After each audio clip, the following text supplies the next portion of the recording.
नमस्कार इंडिया दिल से। आज जो मार्केट में हो रहा है फ्रॉड ट्रांसपोर्ट लाइन में, उसके बारे में हम बात करने वाले हैं। जैसे कि हम अगर हमारा कार ट्रांसपोर्ट करवा रहे हैं, बाइक ट्रांसपोर्ट करवा रहे हैं या कोई पार्सल कुरियर करवा रहे हैं या हाउस होल्ड है, हमारे घर का सामान एक स्टेट से दूसरे स्टेट लेके जा रहे हैं, उसके लिए हमें एक सर्विस चाहिए ट्रांसपोर्टर की, और वो हम बुक करते हैं और फिर हमारे साथ फ्रॉड होता है। आज उसी के बारे में बात करने वाले हैं कि ये लोग फ्रॉड करते कैसे हैं। ये फ्रॉड कंपनियां कैसे करती हैं कस्टमर के साथ फ्रॉड, कैसे ये अपनी तरफ आकर्षित करती हैं, कैसे अपने जाल में फंसाती हैं और कैसे ये लूटती हैं। अगर आप ये वीडियो देख रहे हो या सुन रहे हो तो जाहिर सी बात है, या तो आप कार ट्रांसपोर्ट, बाइक ट्रांसपोर्ट, जो भी सर्विस है आप उसको सर्च कर रहे हो, इसलिए इस वीडियो को सुन रहे हो, या फिर आप एक ट्रांसपोर्टर हो। तो ये जो वीडियो है ये कोई लालच से नहीं बनाई गई है। ये सिर्फ इसका एक ही मकसद है कि किसी को अगर ट्रांसपोर्टेशन की ज़रूरत है, वो हाउस होल्ड भेजना चाहता है या जो भी सर्विस यूज़ करना चाहता है ट्रांसपोर्टेशन की, उससे पहले अगर वो कुछ ध्यान दें, सावधानी बरतें, तो जो आज के टाइम में फ्रॉड हो रहा है उससे बचा जा सकता। और हमारे साथ फ्रॉड कैसे होने वाला है, कैसा फ्रॉड होता है, उसके बारे में अगर हमें जानकारी नहीं है तो हमें पता कैसे चलेगा कि फ्रॉड होने वाला है कि नहीं होने वाला है।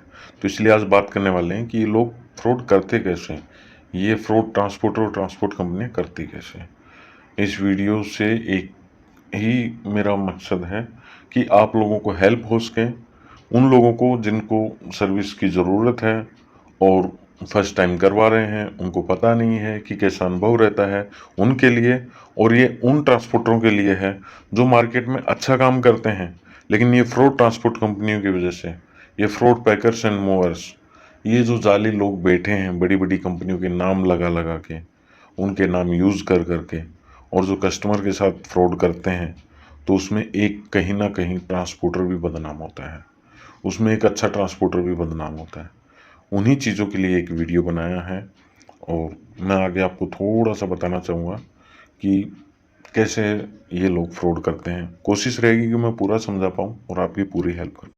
मान लीजिए हमें कोई सर्विस की ज़रूरत है, लगा लीजिए हमें कार ट्रांसपोर्ट करवाना है, एक स्टेट से दूसरे स्टेट शिफ्टिंग करवानी है हमें कार का। तो हम क्या करेंगे, गूगल सर्च करेंगे या किसी अन्य प्लेटफॉर्म पे जाएंगे, या जो भी है आपको जिस भी तरीके से एक डिजिटल प्लेटफॉर्म पे आपको नंबर मिल गया, आपने देखा कि हाँ यार अच्छा ऐड दिया है, कंपनी का वेबसाइट भी ठीक लग रहा है, और आपने बुकिंग के लिए देखा कि मैं किसको बुक करूं। तो ये लोग क्या करते हैं, बड़ी बड़ी कंपनियों का नाम भी यूज़ करते हैं। काफ़ी बार ऐसा हुआ है कि कुछ कंपनियों का नाम यूज़ करते हैं जो ब्रांड नेम है, कुरियर कंपनियां हैं, वो कुरियर कंपनियां हैं लेकिन वो कार ट्रांसपोर्ट कभी नहीं करती हैं। लेकिन ये उसी चीज़ का फ़ायदा उठाते हैं, उनका लोगो यूज़ करते हैं, उनका नाम यूज़ करते हैं। बस उन चीज़ों पे क्या रहता है, जो इनके पेपर रहते हैं, उन पेपर पे पूरा जो रहेगा डिटेल, वो जो ब्रांड नेम है उसका रहेगा। ओनली मोबाइल नंबर इनका खुद का रहता है, कॉन्टैक्ट नंबर।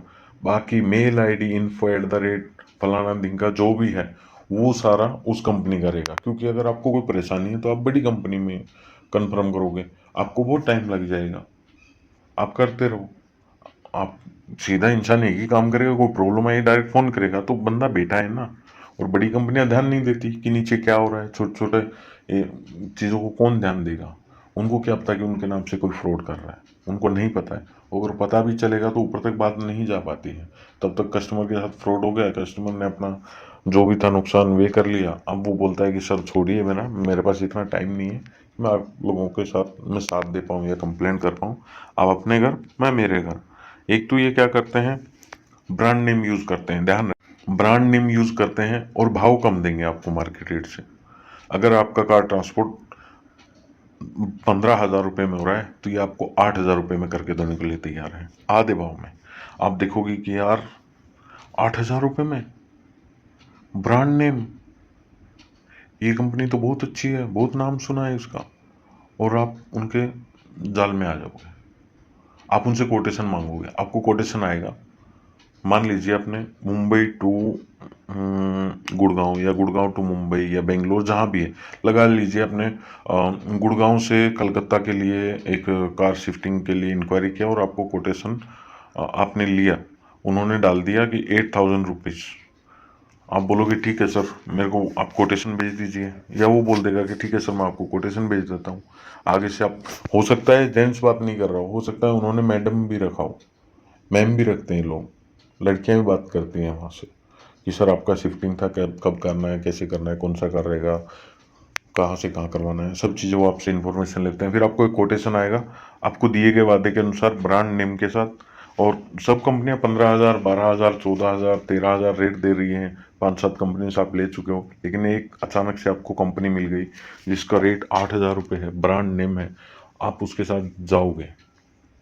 10 में से 7 लोग जाते हैं रेट के हिसाब से, या उनमें से कुछ लोग ऐसे होते हैं जो फर्स्ट टाइम करवा रहे हैं, उनको पता ही नहीं है कि इतना रेट होना चाहिए कि भी नहीं। आपने कोटेशन मांगा और आपको कोटेशन आ जाएगा। कोटेशन आएगा 8,000 रुपये, उसमें लिखा होगा कार ट्रांसपोर्टेशन चार्ज 8,000 रुपये, गुड़गांव टू कलकत्ता, आपका नाम लिखा होगा। आपने देखा जल्दबाजी में, आपने PDF खोला, वापस बंद कर दिया, ठीक है 8 तारीख का, आपने उनको डिटेल डाली, यहाँ से पिकअप करना है, यहाँ भेजना है, बात खत्म हो गई।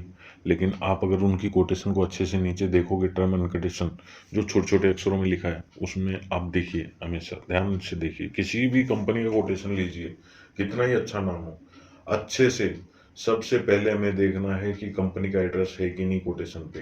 है तो उसमें शॉप नंबर, ऑफिस नंबर, मकान नंबर, हाउस नंबर लिखा होना जरूरी है। ओनली गली नंबर, सेक्टर नंबर, मोहल्ला नंबर नियर बाई लिखा है तो वो कंपनी आपके साथ फ्रॉड कर सकती है कभी भी। याद रखिए बात, एड्रेस में कंफर्म होना चाहिए कि शॉप नंबर, ऑफिस नंबर, मकान नंबर है कि नहीं। अगर नंबर से है ही नहीं, जगह का ठिकाना है ही नहीं, आपको डाल दिया कि फलाना होटल, देव पार्किंग, शांति होटल, गुरु कृपा रेस्टोरेंट, फलाना ढाबा, ये कोई एड्रेस नहीं होता है। ये मंदिर, वो मंदिर, फलाना नगर, ट्रांसपोर्ट नगर, नहीं, ये एड्रेस नहीं होता है। एड्रेस में आप देखिए शॉप नंबर 1, आगे कुछ भी जो एड्रेस है चलेगा, वो आप वेरीफाई कर सकते हो। आपको दे दिया road number 13, sector 3, plot number 24, Gurgaon, pin code ये हरियाणा, ये कोई एड्रेस थोड़ी है। एड्रेस में मकान नंबर, शॉप नंबर होना जरूरी है। वो अगर है तो चलो ठीक है, उस चीज़ को भी छोड़ दीजिए, आप आइए नीचे, कोटेशन को अच्छे से खोलिए, क्योंकि मैं ज़्यादा टाइम लगाऊंगा तो वीडियो लंबा हो जाएगा और आप भी तंग हो जाओगे। तो शॉर्ट में मैं आपको बताने की कोशिश करूंगा, बातें बहुत है बताने को, लेकिन जितना हो सकता है जल्दी और कम शब्दों में आपको जल्दी समझा पाऊँ, मैं यही चाहता हूँ। कोटेशन में आप नीचे देखोगे, आपको लिखा हुआ मिलेगा उनका write down term and condition में कि insurance charges compulsory, border charges extra, loading charges extra, unloading charges extra, NOC required, NOC charges extra, pickup charge extra, delivery charge extra, other tax, green tax, फलाना tax, बहुत सी चीज़ें ऐसी लिखी रहती हैं कि वो अपन देख नहीं पाते हैं। हमने क्या देखा, हमें 8,000 रुपये बोला गया, 8,000 रुपये कोटेशन में दिख गया, हमने रख दिया। अब वो कैसे करेंगे फ्रॉड, आपने बुक कर दिया, बुक करने के बाद उनका बंदा आपकी कार पिकअप करने आएगा, और जैसे ही पिकअप करने आएगा, आपने गाड़ी उनको हैंड ओवर की, उन्होंने जो भी वीडियो कागजी कार्रवाई करनी थी वो कर ली, और आपके हाथ में कुछ भी नहीं दिया पेपर। और अगर दिया भी तो एक कार कंडीशन करके चीज़ आती है, जो इनका पहला, मैं क्या बोलूँ, इनको पहला स्टेप मान लीजिए उस चीज़ को, कि वो आपको वो एक कार कंडीशन रिपोर्ट बना के देंगे, जिनमें लिखा रहता है कि कार में स्टेपनी है कि नहीं, जैक, टूल पाना, जो भी रहता है, किलोमीटर वगैरह, car number, insurance number, battery number, जो भी है, एक वो कार कंडीशन।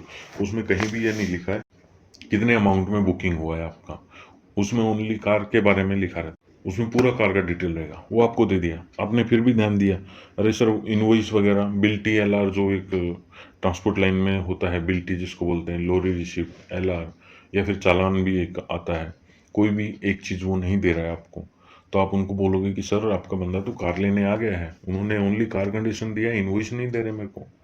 तो वो आपको बोलेंगे सर इनवॉइस थोड़ा टाइम लगेगा, किसी भी बहाने से वो इनवॉइस के लिए उस टाइम आपको टाल देंगे। टालने का मतलब ये है कि इनवॉइस 8,000 का आपका आने वाला नहीं है, क्योंकि आपकी तो 8,000 रुपये में बात हुई थी, लेकिन आपको 8,000 का आने वाला नहीं है।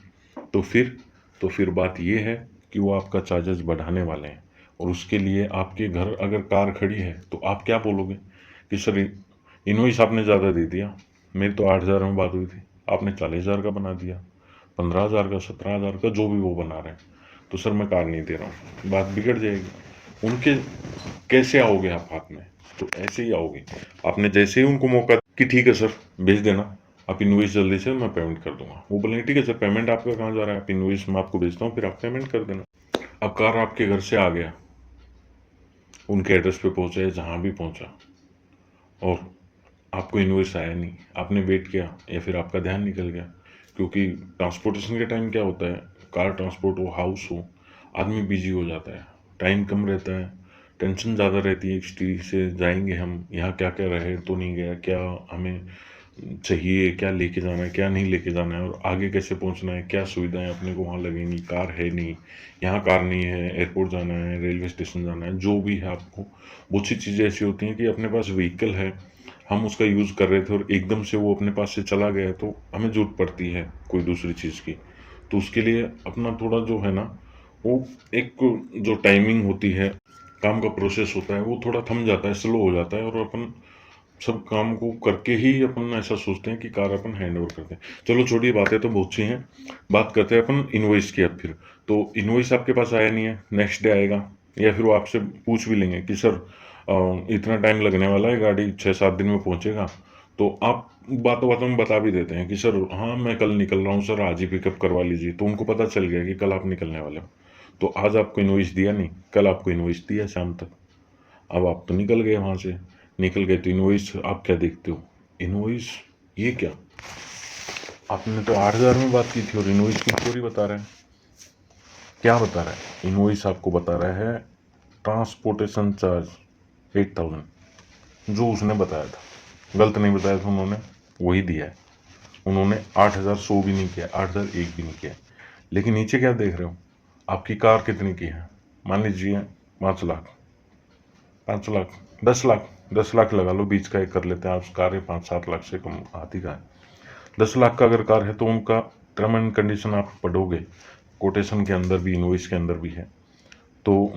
उसमें लिखा रहेगा insurance charge extra compulsory, insurance जिसको marine insurance, transit insurance, transportation insurance, जो चाहे नाम दे सकते हो, तो 10 लाख का वो होता है 30,000 रुपये उनका charge, at the rate of 3%, vehicle की जो वैल्यू है, आपकी कार की जो वैल्यू है उसका 3%, 30,000 हो गया। डोर पिकअप डोर डिलीवरी 1,500 रुपये, क्योंकि आपसे तो आपने रेट पूछा था ट्रांसपोर्टेशन का, उन्होंने ट्रांसपोर्टेशन का बताया, आपने थोड़ी पूछा था कि पिकअप का अलग लोगे क्या, डिलीवरी का अलग लोगे क्या, 1,000 रुपये लोडिंग अनलोडिंग कर दिया, 2,000 भी कर सकते हैं। अब कलकत्ता जा रही है तो 2-3 बॉर्डर भी क्रॉस करेगा, तो पर बॉर्डर के 2,000 रुपये या 1,500 रुपये, 1,000 रुपये लगा लो, 3 बॉर्डर क्रॉस किए हैं तो 3,000 रुपये, 3 बॉर्डर के हो गए। अब इंश्योरेंस लगा दिया, लोडिंग अनलोडिंग लगा दी, पिकअप डिलीवरी लगा दी, और ये आपका बोलते हैं उसको बॉर्डर चार्ज हो गया। अब लगा लीजिए हिसाब कितना हो गया, 30,000 का इंश्योरेंस, 8,000 रुपये ट्रांसपोर्टेशन 38, और 3,000 बॉर्डर चार्ज 41, और 3,000 ये लगा लीजिए 41, 41,000 रुपीज़ आपका हो गया, जिसमें transportation, insurance, door pickup, door delivery, और लोडिंग अनलोडिंग, और बॉर्डर चार्ज। इसके अलावा वो और भी लगा सकते हैं, आपको ग्रीन टैक्स भी लगा सकते हैं, वो भी इसमें ऐड हो सकता है। ये एक नॉर्मल है, कार के हिसाब से लेते हैं, उन्होंने देख लिया 10 लाख का कार है तो इतना तक ही लेंगे वो, कि कस्टमर कितना दे सकता है, कितनी बड़ी मुर्गी है उतना बड़ा अंडा ये बनाएंगे, सीधी सी बात है, एक आम भाषा में बात करें तो। चलो अब आगे बढ़ते हैं, 41,000 हो गया, अभी यहाँ बात रुकी नहीं है सर, ये नॉर्मल चार्ज हैं जो मैंने आपको बताया। अब इन पे सब पे उनके टर्म एंड कंडीशन में लिखा है GST apply total bill, on total bill 18%, तो 41,000 का नॉर्मली अगर 18% निकालेंगे 7,000 कुछ होता है, 7,000 भी अगर हम लेके चलते हैं 48,000 हो गए सर। अब बात देखो, कहाँ 8,000, कहाँ 48,000, यानी 8,000 का 50,000 रुपये, आप चौंक जाओगे सर, और आपके समझ में नहीं आएगा कि मैं क्या करूं। और यहाँ तक होता है, कुछ कुछ कस्टमर तो अपनी सिटी उस टाइम छोड़ चुके होते हैं, उस सिटी में उसके दोस्त हैं, जॉब पे हैं या कुछ अपना बिजनेस करते हैं, उनको भी नहीं बोल सकते, पढ़े लिखे इंसान हैं हम, और हम लूट गए ये भी नहीं बोल सकते, तो हम ट्राई करते हैं, ट्रांसपोर्टर से बात करते हैं, सबसे पहले ट्रांसपोर्टर से बात करते हैं कि सर ये आपने 8,000 में बात हुई थी, आपने क्या कर दिया? सर बिल देखिए क्या है। तो बोलता है कि सर 1 मिनट मैं देख रहा हूँ। हाँ सर देखा, क्या गलत है इसमें? 30,000 इंश्योरेंस, 1,500 इस चीज़ का, 1,000 उसका, 3,000 उसका, 7,000 जीएसटी, 8,000 ट्रांसपोर्टेशन। बोलेंगे सर 48,000 का थोड़ी बात हुआ था। तो सर कितने का बात हुआ था? 8,000 का। तो 80,000 लगाया मैंने ट्रांसपोर्टेशन का सर। ट्रांसपोर्टेशन का तो मैं 8,000 रुपये ले रहा हूँ। इंश्योरेंस का तो आपको देना पड़ेगा ना, आपका कार है, रास्ते में कुछ हो गया, ये हो गया, वो हो गया। आप बोलोगे हाँ बोल तो ठीक रहे हो सर।